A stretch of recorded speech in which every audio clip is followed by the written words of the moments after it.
A lot of the times what happens to these young junglers, especially to someone like Lillian, is they actually couldn't keep up their own farm with the needs of their lanes at the same time. And I think that's the biggest question towards Xun. Can he adapt to this style where he has to take care more of the Shy, more of Rookie, and still maintain that carry jungler presence when he gets the picks like Nidalee or the picks like Lilia? Has been one of the hardest factors to when you have to accommodate IG and the players that are on this team. IG on blue side and eStar on red, and we get those similar kind of bans across the board targeted towards junglers. 3 out of 4, in fact. The Renekton there as well against ZS. And we're like, okay, cool. We're kind of rinse and repeating game 1 a little bit, but will we see those priority and solo lanes picked up first? So we're seeing IG also take away the Thresh. This is something you always ban against Xiao C. And if it ain't broke, don't fix it. They take the Pantheon away from Hacker. I don't think Hacker actually looks that good on farming or carry junglers. That really isn't his forte. So I do want to see him pivot towards something like we talked about, the Sejuani, gank heavy, good teamfight front line, or something like the Lee Sin that we've seen for Beishang, and we've also seen Hacker play already, where he can be more lane focused rather than farming. Are we going to get the jungler here, though, just to get the priority before Xun comes in? Because we've already got the Kai'Sa for Rat, so a bit of a pivot where last game we saw that Galio paired up with an immediate jungle, and this time around, Irma's still going to be pulling it out. If this Galio pick, works as a flex pick, does very, very well into the mid lane as well as a global composition, and I think they're going to keep this for now on the board and just have that flexibility. I like what IG are doing right here. Camille is another one of those champions where I honestly feel like the Shy just pick more of. He's great on this champion, and it's also a pick that can split push and team fight relatively well. It also gives you pick potential. I don't really understand why we don't see IG gravitating towards this a little bit more. However, they are going to give the opportunity to just pick Camille and Galio together towards eStar. So IG are very confident that they can deal with the Cannonball composition. Oh, and even add Wink onto a hyper carry instead of this Misfortune. So they're saying, hey, we still got that global in the Pantheon, but let's add another element to Wink that might necessarily not look to just hard win out the lane. IG's bet here is saying that, hey, we don't really care about your pick composition. We are going to take this matchup where we've seen the Shy already destroy ZS in the lane in Gnar versus Camille. So we're willing to go ahead and let you pick that Camille. eStars, they think better of it, and they're just going to go for a more standard front-to-back composition. So we are going to be seeing a little bit more tankiness come out from the support position, and they probably lack a bit of damage in the jungle. So this is actually a decent draft where they have enough engage where they can just go back to the graves. However, IG have also read my play in terms of the ganking junglers coming out from Hacker, and they are going to take away the Lee Sin. Get through this early game. Lee Sin gone first. Let's talk about other junglers as they come through. Team fighting composition for eStar, strict 5v5 Clement that teams like Top Esports have tried to draft in the past, and it's a conversation you and I had. But I bring that up because I was thinking, well, maybe does that mean Irma goes back to his power pick? But eStar actually banning away the strongest champion, technically, for both those mid laners. Now, I do think they're signaling right now that they prefer to take up the Alistar here. The Galio is kind of just locked into mid lane, so they don't want to get Rookie Syndra. Rookie Syndra is absolutely terrifying. I don't want to see that champion if I'm playing against them anytime soon. And Syndra Pantheon, they're thinking, okay, that's probably a little bit too much to handle right now. But just as I say this, they're actually going to be flashing the Orianna. So this is an interesting one. Syndra, of course, a very strong counter to the Orianna, a more lane-dominant counter. And that probably explains why they took away the Syndra as well. Well, do you want to see something like the Zoe come through? I mean, Rookie plays a mean Zoe. Often it's taken as an option for this mid lane against Irma's Orianna. Yeah, I don't mind the Zoe. I just don't think there's enough poke components necessarily to fill out the composition. It's a fine pick, but if you're looking at the enemy squad where a lot of your damage is going to be landing on Ornn and Galio, I don't actually like it that much. I actually prefer something like the Victor right here, where you can just kite back from the enemy composition. You don't have to play this super aggressively. You have disengage on Xayah already, and it is a good wave clear to match. However, there are IG. They have a bit of their own flair right here. They do want to keep the tempo up, and they are going to go for the Zoe. Not my favorite one, but it's something that Rookie is very comfortable and definitely very deadly on. Yeah, so Rookie going to power, and then the bottom lane, the lovers reunite. Also note that Baolan, this is his world skin, so he better equip it alongside Wink to just show that prowess. Hacker waiting for a jungler, smiles on the face, and getting a closer look at him now. What does he want? Okay, the Hecarim. So we are still indexing Clement, it feels like, for that full 5-on-5 wombo. Yeah, eStar is throwing a little bit of tools into their composition. We have seen this a lot. The Hecarim is basically a ball delivery system, gets to charge into the enemy composition, and he is unstoppable. When he goes in, you can land the ultimate super easily, follow up galore with the likes of the Ornn and also the Galio coming in. So this is a very stock and standard front to back combo composition. Really, really strong. I love this comp from eStars. On the other side from ENG, they're playing more disengage. They do have the slow coming in from Nard, the pushback that can come in with his ultimate, and just the range on Xayah and Zoe to kind of keep things a little bit more safe. However, in this meta and this time, I do favor eStar's composition a little bit more. I do think it's easier to execute. Everyone just presses their buttons. And this is also a composition where eStars can try and just snowball the Drakes. This is something that they were known for back in 2020. So overall, I do think this Game 2 draft is a little bit different, but a little bit more eStars favored. I also think that it sets up for someone like Rat, right? Because you've got Rat, who is great on these hyper carries, these late game 80 carries. You know, he's been playing a lot of Kai'Sa, Xayah, and this is a composition that can enable him, set him up for success, and get eStars into that state of mind. I'm curious about the change though, Clement, because we set these teams up in very certain ways. IG want to keep winning these lanes. eStar want to go towards that top lane, but we've got Control Mage through mid. We've got an Ornn to absorb the range pressure. I'm going to pick your brain as we go into this one because IG smacked him in 32 minutes and eStar change up their strategy completely to run into game 2. The LPL 2021 Spring continues with IG back on this blue side. So, Clement, on that note, I'll wait for the gyos.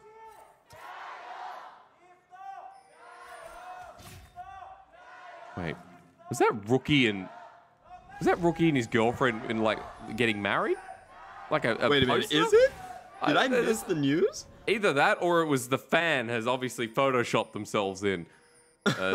You know, fair enough, but someone had a poster of a Rookie and his girlfriend. I'm pretty sure they're not married. Anyway, that's probably not the right time or place. Let's move forward. We don't really keep up with the drama that much in the LPL. We should. We should. Drama. It's love, Clement. Drama is not love. Yeah. Drama's more negative. Love. Yeah. Married buff is huge. Remember Doinby? He gets married, he proposes, instantly world champion. This is why you're such a good caster as well, Clement. You got the wife buff too, brother. You know, I can attest to that. Having a wife is very lit. Hey, IG though, invading. Hacker gonna spot him out. 3 people over the wall immediately to flash onto him. The pony getting ignited first blood. Over to Shun and IG. So quick off the bat. Oh, I love that play. That was so clever. It was a very late invade. 130, you go in, you stand in the brush beforehand, make sure there's no wards. They do get I believe a sweeper early on just to make sure they aren't spotted out. And they pick off Hacker before he can do anything. That's a massive buff right here, and Pantheon is incoming. Oh, and you've even got the flash out of Rat. They go too far forward. Baolan engages, flexes his Worlds 2018 championship skin. And now IG in such a good starting position. Shun going to have a vertical side on this jungle. And I was going to ask you to start explaining the comps, Clement. Of course, now for IG, everything changes when Xayah and Rakan have priority in this lane. As we can see, level 1, the duo is so strong. The damage down on Rat hurts so much. And Xiaoxi takes a bop out as well.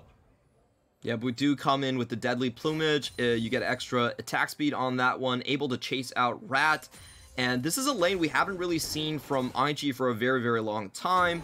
But, you know, I would say Rakan is Ballline's best champion. He can engage very well on it. It's extremely fast, hard to dodge out. And it also gives him a large boost in the laning phase where he can kind of dictate the 2v2. Now Irma is getting a piece of Shun here. Shun can walk up like this. He knows that Hacker is just farming his jungler. Hacker has to catch up at this point, so he can just go with these plays super aggressively. You know what was super clean there? Rookie autos the minion to kill it so that the Battlestar can get the full range and not get blocked out as well. Just little things like that make the difference. As Shun is coming down the bottom lane, And Rat and Chelsea. Rat's one. level 1, Clement. You're right. Gets the 3-hit proc, autos him a couple of times. The shield bashes out, and he gets popped. Chelsea engaged on, flashes away as well. The Gleaming Quill for the HP. And Rookie's roam down. Chelsea's got a massive wave. It's getting wasted against the turret. And IG are destroying eStar. Shun doesn't care that he goes down as Hacker now looking for Rookie. Gets the movement speed. Irma TP's down as well. But a double will change the fate. And at least eStar have a trade on the board. Yeah, that was huge for them. They at least get the shutdown coming in from Shun. He already had 3 kills right there, and it does look like Hacker is going to be able to equalize out the gold. He did lose his first buff, but with that massive shutdown, I think he's still back in the game. The biggest loser from all of this has to be Rat. Rat was under-leveled, his wave is almost completely gone, and Hacker, are you going to send this all back to IG? He just walked into the mid lane. Hacker takes the trouble bubble at half health. Shielded Durant from Chelsea, who roams to the mid lane as well. A lot of proactivity between mid and bot to start this game off, and the action between these two has just been great to watch. This has just been great series from IG. We really haven't seen them come out with these pre-planned level 1s. They're not a team that usually does this. They're actually very lax in terms of doing level 1 cheeses. They're usually the ones that just doing the 5-point spreads all the time. But to see that sort of ingenuity, I definitely think that IG's coaching staff has, you know, taken up the whip or started opening some books here and there. You keep saying the whip, Clement. You said the Shy getting whipped, and there's a lot of whip talk. Well, you try to explain why IG are suddenly playing so much smarter, okay? Maybe, I don't know, bag of oranges, I don't know. It could be anything. You're right, though, you know, taking out the whip. I want to interject here because the game has been really fast-paced to start us off. I want you to talk about how these comps move into the mid-game, how these early leads affect IG, and what can be done now that Shun is here, and that Hacker's trying to get the same early lead that he had. Well, the biggest thing for IG is they have a lot of burst potential and just pick right here, but talking about that, Hacker is incoming. I don't think he's going to get much, though. He's going to go under the turret, and you're right, Hacker doesn't get pulled back, he gets rooted down in the end, but continue your conversation, Clement, while you have a minute. So if IG's composition gets ahead enough, they're able to burst out targets with Pantheon and the crowd control coming in from Zoe. It's going to be a very, very different game where eStars can't really set up anymore. Even their front line is going to get bursted down, and Shun's in a great position to make that a reality right here. Yep, do it again. Get knocked up. Shielded Durant, Ignite goes down, Shun just going to queue, and down he goes 4-0-1. 4-1-0, excuse me. An early game Pantheon, and Rookie's back in action. Rat still only level 4. Trouble Bubble doesn't connect, but that's enough damage to snipe. Dodged away from the Blade Caller as well. Thumbs are up because he's like, I did enough. But Rookie gets him anyway. Hacker comes back in, and IG's bottom lane are so far ahead. The thumbs up for cyberbullying. Poor Rat. He's not getting to play this game whatsoever. And this is what I was talking about. If the composition on IG gets far ahead enough, they can just start sniping targets wherever they want to, and there's not much that eStars can do. eStars, they want to group up, they want to fight for Drakes, but there's a very high chance before they even get to group up, they're just going to get picked off by the members of Invictus Gaming. Was the lane meant to go like this? Like, we know Zyra can't have a strong level 1, but we've talked a lot about Halo Blade's Kai'Sa and what she does. Was this always meant to be the pace of winning lane in the bottom lane? Xayah does win the lane against the Kai'Sa. She does have the push potential. She does have stronger level 1s, level 2s, especially with Rakan. But I think the main thing we have to take away is how the level 1 invade played out. First off, eStars did play for a push. They did have the Halo Blade, so they wanted that level 2 all in. Chelsea, what are you doing, brother? He's dead again. 0-3-1, and you walk up in this lane, you're just going to get punished. There's not much they can do at this point. So, you know, I think it's just how the level 1 played out, unfortunately. eStars, they wanted to make a gamble where they weren't going to leech. They wanted to push for level 2 in the lane. They got punished from it. Early flash blown out. And then Pantheon roams towards the mid lane as well. Yep. So I think this game has really been a highlight about how Shun can impact the map. I think he's done a great job. All of that action into the bottom side, leading to him having a great early game. Agreed. Like this, he's going to get pushed back. The blast cone there and available. Sends Hacker away, and see you later, Pony, right in front of the Rift Herald as it spawns. And you know, you're complimenting Shun in this game, you're complimenting IG. I wanted to ask you, how do eStar stem the bleeding? They're 4,000 gold down at 8 minutes in the game. How do you get this to a point where you can team fight and get back some control? So what we've seen with the Hecarim play is that it's actually very easy to just run down your lanes and get kills, and Hacker is still abreast in terms of the experience. So I think he has to be the difference maker here. I want to see him get some shutdown gold onto the bot lane, just try to go for some kills, and he is finding himself a skirmish in the top side. That's reliant on Hacker. I'll track where he pass. At the very least, getting poked out by the Shy, who's 2v1ing very comfortably. Herald's gone down as well. Shun just dove Irma. Oh my god. And, you know, another answer I would have accepted, Clement, maybe going next. Jeez, the Shy is going to dodge away. There isn't. You're right. Go to the next series. Have a good early night's sleep. As ZS getting pushed in, Hacker's still here. The Shy's 30 CS. He doesn't care. Doesn't feel threatened by ZS and Hacker. The Call the Forge God was used to no extent. And IG are putting on a clinic against eStar. We might have a less than 1 hour series. Yeah, this is going very, very poorly for eStars. In the top side, we actually saw ZS use his ultimate because he thought the Herald was going to be dropped top lane. The both of them were low health, and he actually used the Herald, Call of Forge God to wave clear, or else Hacker should have followed up on that. So I think we're going to get a replay of what happened mid lane. Irma ult does get Shun, but it's just not enough at this point. He's still able to walk away with the Triumph, healing him up. Mid lane tower is almost going to fall down, and they still have the Herald right there. They didn't actually drop it into the mid lane. They're just going to go for maximum punishment. And Shun sees Hacker. Hacker runs away, of course, because it's a gore drinker Pantheon who you don't want to mess with. We'll wait for that Herald placement because that'll throw the gold into wider disarray. 5,000 right now, chat. 10 minutes into the game, and CS leads across the board naturally. Surprised that Wink doesn't have his first item after all the resources coming through, but he and Rookie will both be with Mythics, sure enough, soonly enough. It's just so good to see IG not just trying to outmuscle people, but trying to outsmart them at the same time. This is the pinnacle IG play that we were waiting for so long, you know, for them just to wake up into the new split and just bring their brains to the game and just play like how normal teams try to play the game. It's great to see. And I do want to mention this is that IG, despite all of their postseason mess-ups, they've been really, really good in the regular split. They've always been elite. Okay. Yeah, you know, the postseason, just to reiterate, because I was figuring if the Shockwave lands, you know, maybe we see the hero's entrance. I think Xiaoxi wanted to get in, but they're losing their bottom lane in the meanwhile. And Clement, to hit on your point, you know, seeing IG in a clean state, at least for 50% of their games, is a good sign, you know. Because it was LNG, WE, both series losses. LNG was a 0-2 loss, which was surprising enough, but WE, game one looked clean from them as well as Irma. Run. Okay, Trouble connects, but no Paddle Star, and Rookie's just having fun. Yeah, it does look like IG are going to be using this Herald to just fork and make a Drake play here. So eStars are not going to even get a chance to get into a 5v5. I'm still waiting on that onslaught of shadows from Hacker. He's really the only one that can salvage this situation. Yeah. He has a Sheen, so there's a lot of damage incoming. They're giving up a lot for this gank in the top side. He's just... maybe he's AFK, Clement. I'd be upset too if I was in this game. There's another bit of CC connects. The Herald there having a great time too, and Baolan just shadowing. Another turret goes down before plating stops existing in this second game. Does dodge out on the boomerang. The Shy pressed B in front of his face. He knew Call the Forge God. That hits. That's great. He's searing charge. The Shy surviving for now against the turret. The damage flies. ZS doesn't die. Rookie's there with the flash, and that's salvaged as well. The fake flash from Rookie, he takes Ghost, and it's just going so wrong.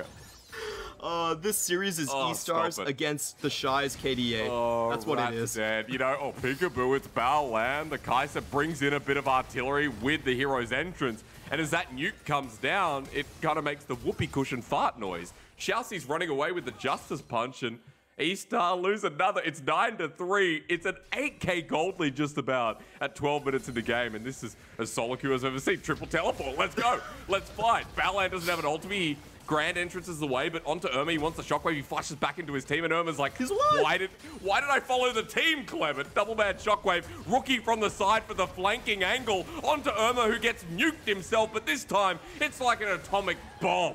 Double kill over to Shun, and IG with 11 kills, want to make it 12. Rookie on the chase. Xiaoxi's only level 6. Ignite down, Hacker back in. Rookie taking the onslaught of Shadow. Shun goes in at no HP, but still gets the kill. Rat takes one himself, though. Rookie comes back. The Paddle Star, that's a real nuke. Jumped right in his face, and Hacker will get the kills, but I don't think IG care. IG are happy to take the 5v4 into the bot lane. They're going, bring it all on. Let's see what eStar has. And I just want to ask eStars at that point, what did the Shy do to you guys? Why do you want him dead all the time? Like, it's just, they're throwing their bodies at the Shy, just making sure he's gonna die. But at the meantime, it's not really worth it. They're giving so much away on their own team. Throughout that 5v4, even though they got a couple of kills, they're actually losing out on the gold lead. So let's just watch that again. This is basically round 2. Rat had already died following this play. They're not able to chase up onto Ballland, but it's okay. Everyone's still going to focus the Shy. They want to make sure that man stays dead throughout the rest of this series. They do get the kill, but look at all of these blinking flash bars. And this is round 2 coming in from eStars, okay? It was a 5v4, and with the round 2, it was essentially a 6v4 that eStars played. They do trade off a lot of kills. They do get the 900 gold shutdown, but at the end of the day, it's still not worth. Because look at the top side. Wink was getting free farm this entire time. I also know the 6v4, I thought you're counting the blue buff, because the blue buff was having a great time, just whacking like mad. I'm in there as well, boys. Don't count me out. You know that one friend you get twice, to a okay? fist. That's why it's a 6v4. you get into the fist fight, and there's that one guy that's like, I'll go in when you guys go in. And he starts throwing haymakers, and you're like, all right, brother, you're not really doing anything, but you're part of it, bro. IG, you know, after all said and done, they come away still with a hefty gold lead. You mentioned Rat hitting away, Wink hitting away on the turret in the top side. Rookie may have been caught out here. He's going to get double knockup. He flies into the star, and ZS getting that kill is good. IG still want to stay here. Shockwave doesn't connect though, and Shun is going to get called by Call the Fort God, which ZS misses. That was pretty atrocious, and IG still willing to fight. Yep, so eStars throw everything at IG, even the kitchen sink. They only get 1 kill here, but eStars can go in for more. Okay. Hacker is pretty fast. Sort of shadows, Blade Caller used as well. Shousey just dead though. Good combo here as ZS launch into the wall on the side of the plane. Wink and Ballland are about to join this one. Onto the Ornn, who doesn't have the Bellows Breath available. He gets rooted up and throws a building. eStars still pull away. Turret goes down in the end, and it's only 16 minutes. There's no Baron available after that one. And all of this just really snowballed from that cheesy level 1 that we saw from IG. The worst situation you can have when you have your jungler picked off is when you're also pushing the bottom lane. There's just nothing you can do. The best thing you can do is probably just hope the wave bounces back, but you know, IG were on that situation. Love that early roam from Shun to just make sure they got the flashes and the summoners, and then they follow up with a level 3 tower dive onto the bottom side. So this was just IG dialing up the early game shenanigans to 11, making sure they get maximum punishment out of eStars, who were coming in with a pretty slow game plan here and didn't really do their due diligence level 1 to make sure the invade wasn't coming. And you said it's all on Hacker. At the very least, he has the kills. You know, for eStar to find some momentum, find anything in this 9,000 gold discrepancy, they rely on the next 20 minutes not being as chaotic. They rely on getting these core items and getting somewhere, while for IG, they're already way ahead of the curve. It's 2 items for Wink when Rat has not even 1. So you can see, sorry, you guys can't see this, but Wink is actually 3,500 gold of Rat this game. The damage discrepancy coming in from the bot lane, absolutely massive. And now I'm curious on what eStars is going to do. We did mention that their team composition is a wombo combo. So a lot of times when you run this, you get the correct sequence of ultimates down. You can still come back from a pretty big deficit, but it is about the positioning. I think Hacker is going to have to attack from a flank. They can't do what they just did underneath their mid-second tower, where Hacker was basically cancel out by Xayah, and I wonder if Rack is... Oh, he does survive this one, but just barely. He took a cue from Shun. And Rookie, even though he missed the paddle star, which would have been 1 hit with the Luden's Echo and the Sork shoes as well, he'll walk away. That's tempo lost once again, if there was any ever to talk about. Herald being put down on the bottom side, that'll break open an inhibitor turret, maybe even the inhibitor. And IG, if they find a pick off this, they can keep pushing. Yeah, they know all the members of eStars where they are. Ornn does come in with the Ornn ultimate, but they don't play backline as well. Clover, but Shousey gets rooted up in place. The blade caller from Wink is just perfect. Low health bars, onslaught of shadows, dodged away from with ease. The shockwave brings in the bottom lane, but Wink autos once, and Irma's HP bar is at half health. Rookie flashing forward. The paddle star blocked, and they're like, who should take the damage? Because no one's tanky enough. Shun comes in with his ulti, and IG have a man's advantage to try and end this game. They're up already 10,000 gold, and we could be seeing a pre-20-minute game from Invictus Gaming. This is definitely a cause for celebration. Well, they don't want to take it yet, Clement. At the very least, inhibitor broken, and they got more game time to play. It's like that team in solo queue that doesn't want to end the game. They're having too much fun. So they'll keep this one going, and at the very least, it feels like pre-30, no matter what happens from here on. Definitely pre-30, but I want IG to keep their motto alive. Never any overtime for Invictus Gaming. I want to see them finish this series off really, really quickly. Yep. I hope it's going to be a pre-50 minute. Well, looking pretty likely here, Mr. Chu. And, you know, we've seen an IG today that fit the description we gave to them in 2019, that fit the description of IG on a high. This feels like the best form, the form we saw against JDG. And they're being clinical here against eStar, not overstaying their welcome, bar maybe that one fight towards blue buff, but they're so far ahead they didn't have to care. Even I wish we could talk about the Colonel being 83% in favor. He's nodding his head and saying, well, you know, there's nothing that can go wrong here for Invictus Gaming. And as they hover towards this top side, setting up for a top side inhibitor at that, leaving the Shy mid and waiting for eStar just to walk into their den. Yeah, eStars aren't even going to try and defend their outer turret at this point. They're just waiting for the perfect angle to get a flank, a wombo combo, when IG do eventually push into the top side. Looking at their members right here, they are setting up. The most important member is Hacker. We've talked about this combination. It is using the Unstoppable on Onslaught of Shadows to bring the ball into the mists of IG, and that's where you pull off your combo. IG are not going to give them the chance. No, because you got to walk in, and to walk in, you got to sacrifice yourself potentially being hit by Rookie. And now onto the Baron. It's just spawned literally 40 seconds ago, and Invictus Gaming begin as Xiaoxi should not be here, dodges away from the paddle start, doesn't connect, Trouble Bubble as well. eStar are running in with the Shy in Mega Gnar. They still want to contest, and IG paying some kind of respect. IG actually losing out a lot of HP onto their back line, so this one's actually slightly in favor of eStars in terms of the overall health that they have on their team members right now, but someone has to go back and defend the base. Yeah, because minions are coming in. It is ZS for now, who has opted in for the smite and teleport, so the potential to steal, but you're right, back onto the Baron now. Second time's a charm, and the minions almost taken down a Nexus turret. This time around, IG will get the Baron very comfortably at 21 minutes in the game. Gold at 12,000 in their lead. This has to be the most one-sided game we've seen in 2021 so far. I can't remember any other game getting to this point at this minute mark. 21 minutes into the game, it almost feels like there's no coming back, no hope for the likes of eStars. I feel like FPX OMG game 1 was kind of similar, as you're right. The Shy's in Mega Gnar. Hacker walks back in. Was that trying to lose the game? I don't know, but he's going to survive thanks to Xiaoxi, Hero's Entrance and Justice Punches. No, give him the blast cone. Hacker leaves him out to dry and just runs away. Here comes the Pantheon ult, and it's Shun looking pretty hungry. He's a bit short, though, from Rat and Hacker, who still has his ghost up if he needs to, as Rat takes a Q and instantly regrets being there. Kind of an interesting play from eStars. The rest of their members are still on the side lanes and in open vision, so that was just two-man escapade into the bottom side. Doesn't work out for them. And does Rookie find this?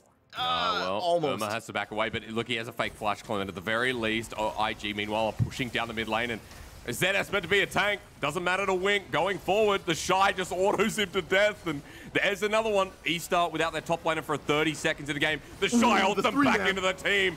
Big Gnar ulti from the top laner of Invictus Gaming. Shun goes forward. Hacker does get a kill onto this Gnar, but the problem is Wink's still alive, gets ulted, Feather Storms fly, the Blade Caller at the ready. Troll Bubble dodged away from, but Wink flashing forward. Perfect fit for this Invictus Gaming roster. And a great series for Invictus Gaming to show us they still mean business in the LPL as they 2-0 the rising star in eStar. Invictus Gaming finally put a stamp onto these lower teams. They show us a very, very clean series, under 50 minutes, swiping eStars out of the door. And unfortunately for eStars, they could have matched their total match wins in summer of 2020, but they're not going to be able to find it against Invictus.